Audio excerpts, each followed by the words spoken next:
ay ating gunitain ang pinakamalas na kaarawan ng isang Satanas, na isang smuggler, sindikato, nanay ng mga mafia, nanay ng mga polboronic, nanay mastermind ng mga kidnappers, at name it. Sabi ko nga, rolled into one ang Satanas na ito. Ngayon, mga kababayan, ngayong araw na to, as promised, ay i-release natin ang pictures na kung saan ang reyna at hari ng Pogo, walang iba kundi si Marcos Bangag Jr. at ang kanyang asawang si Satanas.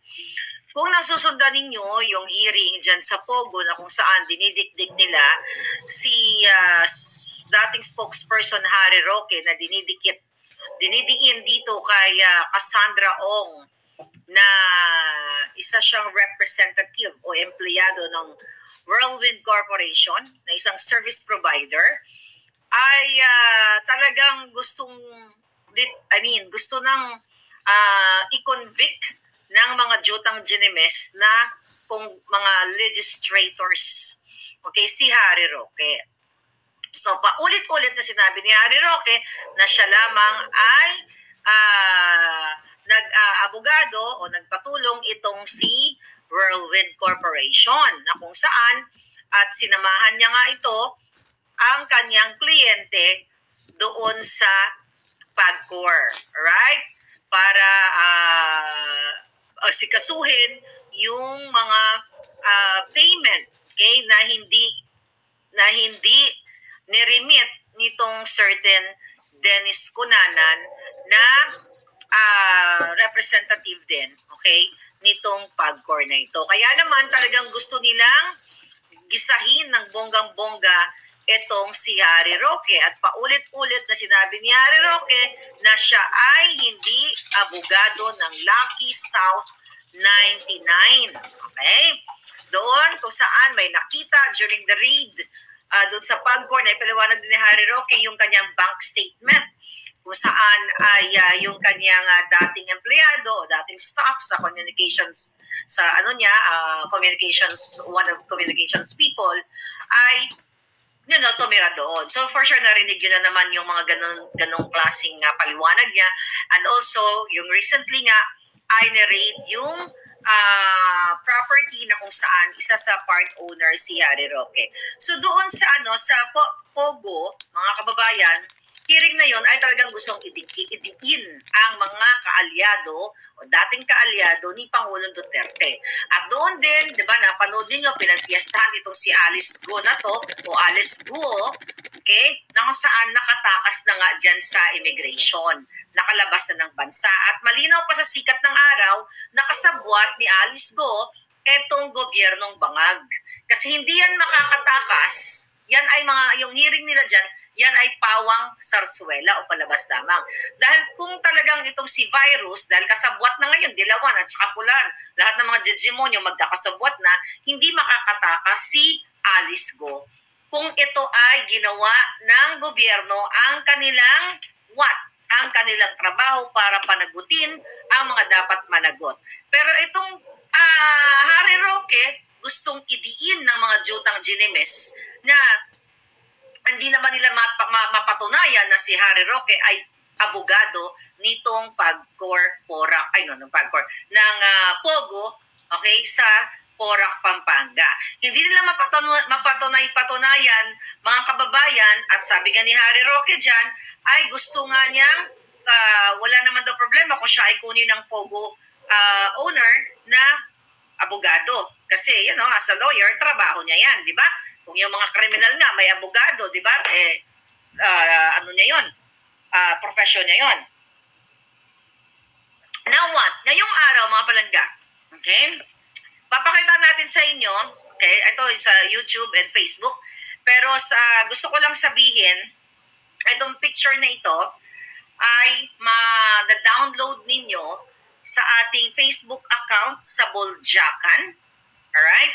At dito sa Maharlika Network. Ipakita ko lang kung saan kayo pupunta after ng ating vlog para magkaroon kayo ng kopya. Ito po, meron tayong 94,000 followers Diyan nyo ako, ayan, diyan nyo kunin ang picture na yan.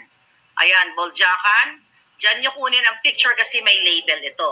And then also you can get the picture here dahil ito yung regalo natin kay Satanas. Kilala niyo naman kung sino si Satanas, ang nagpapahirap sa inyong buhay araw-araw dyan sa Pilipinas. Okay? Ayan din sa Maharlika Network, dyan nyo po mada-download ang ating picture. Alright, ano ba ang kwento ng picture na ito? Mga palangga, taliwas sa pagdidiin ng mga jutang ginimes na legislators na tagapagtanggol ng mga Digimon, okay, ay ang reyna at hari ng Pogo walang iba kundi si Bangag Jr. at ang kanyang asawang Adictos Benedictos. Lahat na, name it, rolled into one nga sabi ko. So itong litratong ito, mga kababayan, pakipakita dun sa Facebook. Itong litratong ito, medyo malabo lang ilalayo kung ganyan. Alright? Pero explain ko sa inyo. Mada-download nyo to ng malinaw doon sa Facebook page. Okay? Ito yung ating regalo pasabog. Sa picture na ito, mga palangga, okay, nasa gitna, ahas. Pakita natin si ahas, ito lang. Ito. No, dito. No, I mean, sa YouTube. Right? This one, okay. So ngayon, okay, puntahan nyo na lang sa boljakan. So kung makikita ninyo, si Lee Satanas ay nasa gitna po siya. Ayan, nasa gitna siya ng litratong itong hawak ko. Then, katabi niya si Cassandra Ong. Okay? Na pinangalanan dyan sa Senate and sa Congress na hearing na kung saan paulit-ulit na siya daw ay may-ari ng part owner o kasabwat dyan sa illegal na Pogo sa Porac. Okay? Katabi siya ni Lee Satanas. Then, again, dito po sa YouTube channel natin, mada-download nyo po itong picture na to. Just bear with me kasi in-explain ko. Mada-download nyo ito doon sa ating Facebook page. Isi-share ko to sa inyo lahat.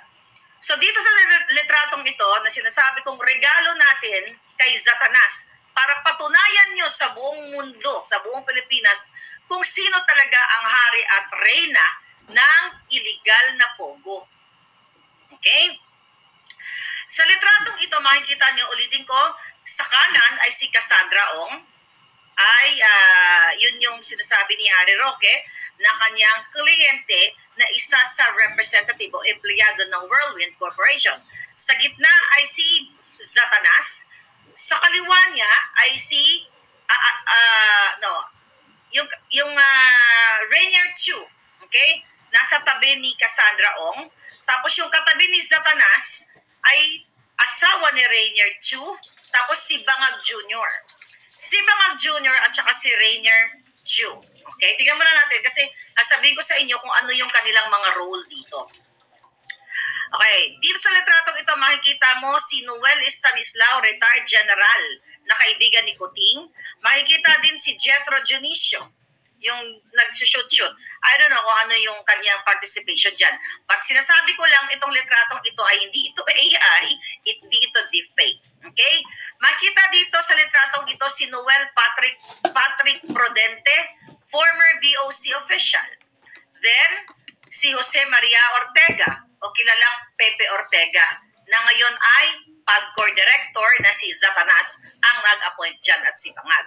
Makikita din dito sa litratong ito ang special envoy to China na si Benito Techico. Then, ang Pogo owner na si Mr. Wu. Okay? Na paulit-ulit na pinangalanan doon sa hearing na ito. Tapos dito sa bandang kanan, yung Sandy Daza. Okay? I don't know kung ano yung mga participation nila. Pero ano ang nito? Sino-sino tong mga taong ito? Ayon sa Puting Ahas, mga kababayan, itong si Rainier Chu, okay, na nakasama dito, yung naka-black, may label naman dyan, ha?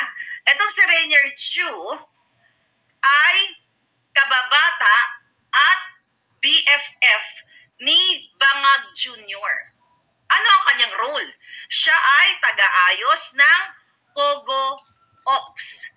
Ano ang gamit niya? Ano ang ginagawa niya? Gamit ang law office ni Liza Tanas.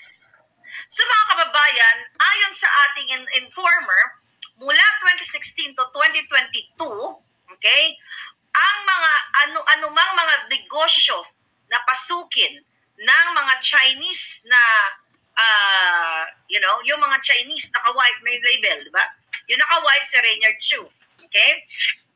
So ayon sa ating putingahas, from 2016 to 2022, kung anumang mga negosyo, okay, ng mga Chinese na kasabwat nila Liza Tanas, na kaibigan niya, na gustong ipasok sa Pilipinas, ay dumadaan sa most law, sa MOST, di ba? Marcos, Ochoa, Serapio, and Dan. Remember that? Most. So dumadaan ang lahat ng Chinese businessmen na kinukutungan ni Satanas ng bangag, dumadaan sa kanilang firm. Okay? So yan ang negosyo na ni Bangag, actually ni Satanas. Okay? Habang walang trabaho, si Marcos Bangag simula noong 2016 hanggang 2022. So, kumita ng bonggang-bongga si Marcos Jr., ang kanyang pamilya, si Satanas dito sa mga incheck na ito na illegal o illegal man o legal na pumapasok, whether illegal business or legal business, na dumadaan sa law office ni Liza Marcos o ni Satanas. Ngayon mga kababayan, anong niyan? Ano ang impact dan sa taong bayan? So sa kabila ng paghiring-hiring nila na mga yawa dyan sa Senado Kongreso, alam na mga ginayupak na yan na ang mastermind o hari at reyna ng Pogo ay si Bangag Jr. at kanyang asawa si Romualdez at kanil silang pamilya. Dahil itong si Chu, okay, ano niya? Wait a minute. Okay, itong si Rainier Chu, ayon sa ating source, okay, siya yung, nung 2022 election, okay, ay nag-raise siya o nag-fundraising siya sa mga Pogo Association para sa 2020 election. Remember, nung time ni Pangulong Duterte ay legal ang Pogo. Alright? So ngayon, may mga illegal man dyan, okay, pero ito, ang pinag-uusapan natin, itong si Rainier Chu na naglikom o nag-fundraise ng pera, mga palangga, na umabot, 2 beses nag-fundraise sa mga Pogo operators sa buong Pilipinas at nakalikom siya ng 750 million pesos. Actually, yung unang fundraising siya, 2. Yung una, ayon sa ating source, ay 250 million. Then yung second fundraising niya ay umabot ng 500 million pesos. So ngayon, mga palaga, saan napunta ito? Binigay at dineliver sa bahay dyan sa Nara, sa Forbes Park, ayon sa ating source, kung saan inabutan ni Liza o inalok ni Satanas si Cathy Binag ng polvoron na nung saan tinanong niya, what do you want? Remember that? So doon din dineliver ang 750 million pesos during election or campaign period. Kaya hindi totoo itong mga jutang ginemes dyan ang ginagawa nilang hearing-hearing kasi inonse nila yung mga taong ito, yung mga Pogo operators na legal na nag-operate in the past. Ano ang nangyari? So dahil nalaman, according to our source, dahil nalaman ni Kim Wong, isa pang operator, kilala nyo yan, very controversial, di ba? Doon sa, multi-million, okay? Na perang na in-scam. Was it Bangladesh? Okay. Ngayon mga palangga, ano ang nito? Ano ang impact dito sa ating bayan? Okay. Tingnan natin yung isang picture. Ay, wait a minute. Okay. Tingnan natin dito. Okay.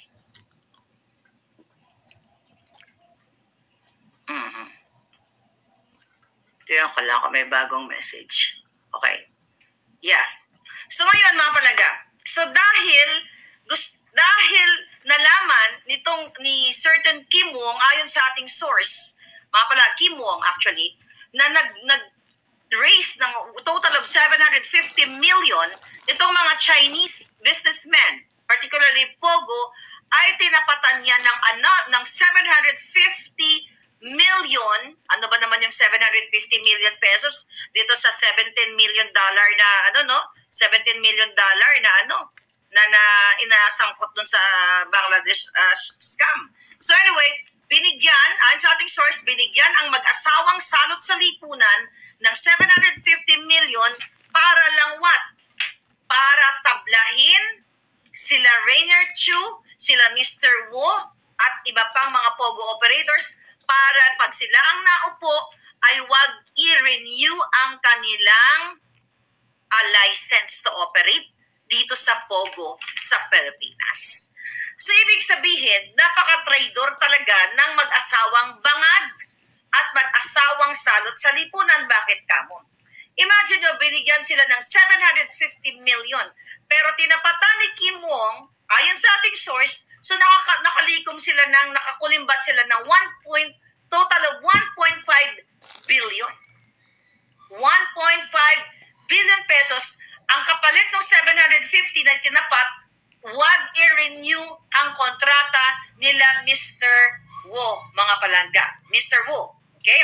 So ngayon, mga kababayan, ganito kalupit, ayon sa ating source, ang ginawa ng hari at reyna ng Pogo. Imagine ninyo, kung nabasa nyo ang book ni Attorney Vic, ito, page, was it page, ito ba yun? Okay. This is page 256. Okay, was it 256? Cheese Whiz! Help strengthen bones with a strength builder of calcium from Cheese Whiz. 56. Okay. Okay.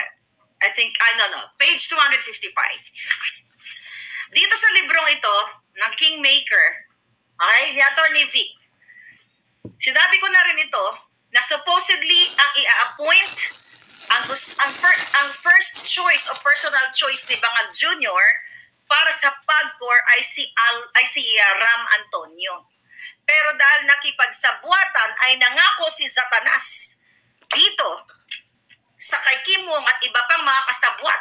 Ayon sa ating puting ahas, ay inupo si Altenco. Ano ang sabi dyan sa book ng Kingmaker? Meron lang aayusin si Altenco, si Romualdez, si Satanas, at itong yung sa Okada, yung si Michelle Lazaro. Okay? Meron lang daw silang aayusin ng 1 year. Okay? Iba yon, yung Okada, yun din, isa din yun, kasama dun sa book na yun, isa dun sa Okada. Pero we're focusing right now dito sa Pogo issue na ito. So, ito yung, isa ito sa mga aayusin nila. Okay? Isa ito sa sinasabing aayusin nila, kaya nung nanalo sila mga palangga, si Kuting Jr., nung nanalo sila, talagang inayos nila. Kinansela nila yung mga lisensya ng mga taong tinabla nila. Imagine nyo, nagbigay na ng 750 million during the campaign. Tapos tinabla dahil, mukhang ayon sa ating source, hindi, kalaban sa negosyo ni Kim Wong. Okay? Yung sangkot dun sa Bangladesh scam, mga palangga. Kaya unang-una, ang ginawa ni Altenco ay kinansela ang license nitong Mr. Wu, nitong Rainier Chu, ni Mr. Wong, nila Cassandra Ong, yung mga itong pinag-uusapan dyan sa Senado at sa Kongreso, itong sa Porac nga, sa Pampanga na loto, mga palangga. Okay? Ngayon, kinansel nila, pero yung kay Kim Wong, yung kanyang mga operation, yung mga franchise niya, okay? Yung franchise sa kanyang mga gaming, okay? From CESA sa Cagayan, mga palangga, stay cool lang, stay put lang. Hindi pinakikialaman ni Altenco kasi nga yun ang usapan nila ni Satanas, according to our source, mga palangga. Kaya naman, niloko talaga nila etong mga taong nagbigay sa kanila ng pera. na 750 million. So ngayon, ang palalabasin nila, si Harry Roque, anong kinalaman ni Harry Roque doon? Di ba? Ito maliwanag na may litrato. Okay? May picture. Again, yung kapapasok lang, sabi ko nga po, kunin nyo sa YouTube. Ito'y maliwanag na may picture na patunay na si Satanas ay nasa gitna. At nung time na yon, yun yung mga panahon na dinududugan sila, binigay ang pera na 750 million nito mga Chinese nationals. Ito yung mga nagnegosyo sa Pilipinas. Ngayon, mga palangga, eto si Harry Roque, dinidiin nila na may nakitang dokumento at nagrenta doon sa bahay. Pero itong mga jutang ginemis na senador, mga legislators, ayan na ang picture, ipakalat nyo dyan. Okay? Ayan, download nyo na. Okay, andyan na pala. Screenshot nyo na lang. Okay? So ngayon, dinidiin ang mga kritiko o mga kalyado ni Pangulong Duterte, pero ang totoo, si Satanas, si Bangag, ang gobyernong Bangag na Bangag, ang nagpatakas kay Alice Go. Kaya nilabas si Alice Go para pagtakpan ang pulboronic addiction, addictus benedictus, na authenticated here in the States, para pagtakpan niyang issue na yan. Kaya yan ay kakasabwat sila. Kumbaga yan ay collateral damage or sacrificial lamb nila. Dahil kaibigan nila, kahit si Risa Ontiveros, may picture sila, magkakasama sila. Sweet-sweet pa nga sila eh. So dito mo makikita mga kababayan na wala na kayong patutunguhan kung hindi nyo tagpasin ang dulo ng mga kawatan. Hindi nyo hilain ang kanilang mga, hilain ang kanilang mga tiil para tapusin ang sindikato sa ating bayan. Why? Sa Kongreso, kaya sila ganyan, kalakas ang loob dahil protektado sila ng Malacanang. Imagine nyo yung SOP dyan sa Congress, kaya ang mga project walang kwenta, binabaha, nawawash out, nagkukulas, 50% or more than pa. At ayon sa ating source, ang nagpapatakbo, nagkukontrol ng budget ay si Zaldico at yang si Tambaluslos. Kaya yung mga buwakan ng Genemes na mga kongresista ay sunod-sunuran kasi hindi sila bibigyan ng budget ng dalawang ito. Okay? At sa utos ni Satanas at ni Bangag Jr. na pirma-pirma lang dahil sinusubuan lang ni Satanas ng Coca-Cola o ng pulburon, pipirma lang yan. So bawat subo o singot, bawat pasingot kay Bangag, pipirma lang si Kuting o si Bangag na walang kanalaman. So sino ang magsasuffer? 50% ang SOP na komisyon na kinukuha ng mga contractors, kaya dapat tagpasin nyo na silang lahat. Dapat nilang lisanin ang mga pwestong pamdorobo dyan sa taong bayan. Imagine nyo, 50%. How many budgets we have for 2024? 5 trillion? Imagine mo, kalahati ng budget, baka nga, sabi ko nga sa inyo, baka 90% napupunta sa kanila. Kasi maliban sa senador, pag pumunta sa contractor, imagine mo, kung paglabas pa lang ng budget papunta sa mga kongresista, may cut na kaagad na 50%. Itong si Tambaluslos at ang kanyang mga grupo ng mga jejemon. Ilan ang nanakawin? Okay? Out of that 50% na magnanakaw din, itong mga kongresista na to, another 50% from that budget, that's already 75%. So ilan na mapupunta sa project? 25%. O kung mag-ano pa, magnanakaw pa uli yun. Kaya wala nang matitira. Kaya nga yung mga projects nila, sisimulan nila ng magbubungkal o magtatayo ng footbridge, pero foot lang, walang bridge, hindi na nila tatapusin. Ganito ka